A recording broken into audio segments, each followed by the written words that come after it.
this week I spent a lot of time talking to young dentists, and we asked them some questions, and we're trying to get some feedback. And I said, what are some of the issues you guys are having, and what are your needs, and what are your aspirations? And the feedback I got was they want to be great dentists. Every young dentist really starts off wanting to be a great dentist. They want to own their own practice. If they're working in a group practice or a DSO, they want to move from that to ownership, and especially, limit the PPOs, get into fee-for-service practice, because it all boils down to they all want to do great cosmetic dentistry. They come to our meetings, they see all these great cases, and they're trying to figure it out. Well, how do I get from what I'm doing now, which I don't love, to what I see on the big screen and do that? So, if you're talking to some of these young dentists, what's some of the advice that we can give them? What's some of the first steps to get the ball rolling? I'm like, yes. What advice would you like to give me as the young dentist? Yeah, but you're perfect though, because you're a young dentist. You're just kind of starting to get out there, and you're already accomplishing a lot. Let me tell you what the limitations are, so maybe you can address them. Which is, one, I owe an insane amount of student loan debt, and that might be true in the past as well, but it's definitely gotten higher. Some of the private schools are into the 120 a year range and up. Right. Which is insane. And then, there's obviously what you just brought up, which is the whole DSO thing. I've got student loans, so I've got to pay them off. Well, do I try to really grind it out and start a practice, or try to find that perfect associateship? Or do I just go do a bunch of, Get a routine sweet signing dentistry? bonus for That's it. 70 grand. You get a signing bonus? You get a signing Joining bonus. a DSO? Yeah. Like what kind of signing bonus? Aspen in our area is $70,000 Just to sign? to sign. They write you for a a check, 2-year, for a signing 2-year just contract. like in Yeah. Major League Baseball. You Yeah. get a signing bonus. They'll help you move. Yeah. All sorts of stuff. And there's buy-in opportunities too. But I think, when I graduated, a lot of people, it was when the economy tanked and everybody went to Texas to make a lot of money. And then a lot of people did DSOs. And I went into practice with my dad, which everybody was like, oh, you're so lucky. But really, I was barely making any money because the economy tanked. And I was spending all my money on continuing education. But then everyone's like, whoa, look at what you've accomplished. I'm like, but I wasn't making, I was investing in myself, because when you get out of school, you realize what you don't know. Yeah. And I feel like everybody so easy wants to make money, but you also have to invest in yourself, because there's so much you don't know when you get out of school. And I think luckily for me, I had a tipping point where I did a cosmetic case, which I thought, oh, I know how to do veneers. I did veneers in school, and it was awful. And I didn't even know what I didn't know. I didn't know how I could have fixed it. And that's what propelled me to I need to just learn. And I really think these kids or students coming out of school really need to invest in themselves. But it's tough because a lot of these courses cost a lot of money. I know. I didn't. I went into more debt, but it was worth it. That's me now. It was worth it. I just signed up for COIS, and everybody's like, "Oh my God, when are you taking it?" I'm taking it in March, and I'm like, "Oh no, I'm taking it in September." Like, "Oh, okay, perfect." I'm like, "Oh no, September of the next year." And everybody's like, "Wait, why'd you sign up for that one?" I'm like, "Well, because I can't just Gotta drop." pay for it. Yeah, exactly. Yeah, And luckily, they've been awesome at that program where they get to break things down into monthly payments, so some younger docs can kind of plan for it. But yeah, it's pretty daunting. And on top of that, how do you even choose which courses to take? Right, and that's where I think coming to the AACD is nice, because you do find mentors and you ask them what do you do? Because when you come to the AACD, there's so many classes to take, and you're not really getting maybe that game plan that you need, but you get the mentors and you get the friendships and the feedback that you need to help you find your way. You can also test out stuff. So you're like, Newton Falls here. He's doing composites. Let me check this out. And so it's something where you can get little bite-sized pieces of everything in this one roof setting, as opposed to waiting and then spending several $1,000s on a course that you're like, I hope I like it. I hope this is a surgery course that I want to do. So No, I guess I was different. When I first came out, so in undergrad, I worked for a dentist, and then I went to dental school, and I always came home to go work for them.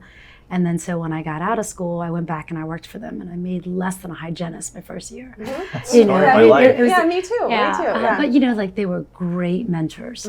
So it was like that 2 years with them, even though I made like nothing, I was like, okay, they let me do cases. And then when I went out and I bought my own, I mean, it was like right around that 2-3 year mark, you're like, okay, yeah, I'm either gonna be part of this or am I not? And they didn't want a partner. So then I went out on my own. But I think like there's no rush to be great. You got to figure out your weaknesses. And then like each year what I did was I was like, okay, I need to improve this. And I just focused on that 1 year. And then the next year I need to do this. And I focused on that. And then you follow the people that are really good in it. You know, that was one thing like Tony Robbins said. He goes, if you want to be good at something, you follow someone that's really good at it. How did you find those people?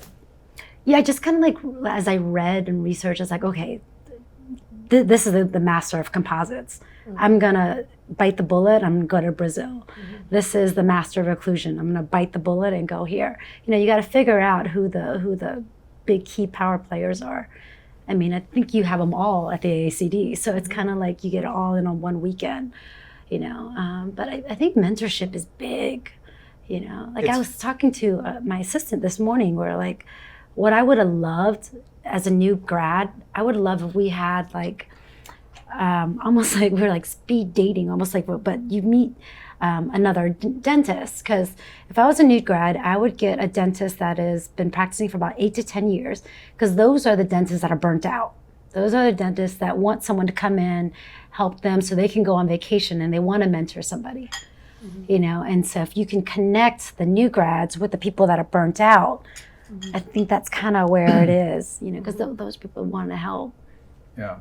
Well, I imagine social media has helped you guys in your experience. I mean, that's at least, if you're reaching out to someone and you send them a message, that's the cool thing about the AACD is you're like, oh, these people are amazing, like celebrity status dentists, and you reach out to them and you're like, oh, you're just like me.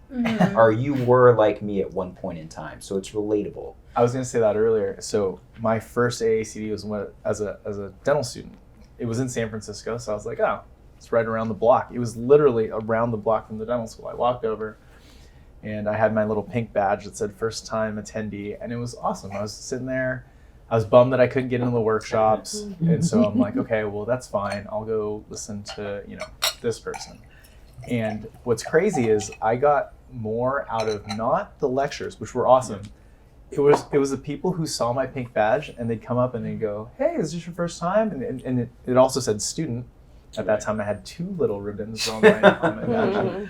And they're like, where do you go to school? What can I do to help you? And as a student, you're like, what do you mean help me? You know what I mean? Like you're not really thinking about that point where you're trying to progress as a dentist. You're kind of like, help me get into, are you talking accreditation? Because I'm not really thinking that. But it was interesting because those same people I still talk to now. And so I've progressed from not knowing anything, meeting people.